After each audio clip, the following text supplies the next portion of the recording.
आव्हाड आणि पडळकरांमधला राडा झाला.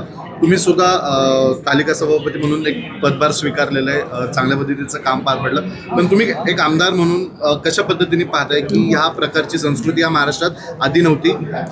आतमध्ये जर आपण पाहिलं तर फक्त त्यांचे पी आणि मोजक्या लोकांना अलाउड असतं, पण कशा पद्धतीने तुम्ही पाहता? मला असं वाटतं की त्याची भूमिका माननीय मुख्यमंत्र्यांनी ठामपणे मांडली आणि अत्यंत दुर्दैवी आणि अत्यंत वाईट प्रकार हा त्या दिवशी घडला.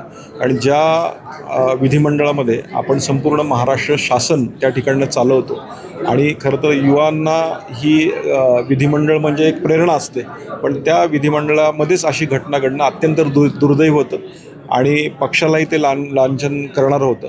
त्यामुळं अशा प्रकारची दुर्घटना का घडली आणि त्याच्यावर इमिजिएट शासनाने माननीय मुख्यमंत्र्यांनी कारवाई केलेली आहे, कंप्लेंट दाखल झालेल्या आहेत. पण मला असं वाटतं पुढच्या अधिवेशनांमध्ये अशा प्रकारचे प्रचंड जी लोकं आतमध्ये येतात याच्यावर 100% त्यात धोरण आणलं जाईल आणि पुढच्या वेळेसपासून हा घडलेला प्रकार याची दखल घेऊन पुढच्या अधिवेशनामध्ये असे प्रकार घडणार नाहीत याची काळजी माननीय मुख्यमंत्र्यांनी घेतली.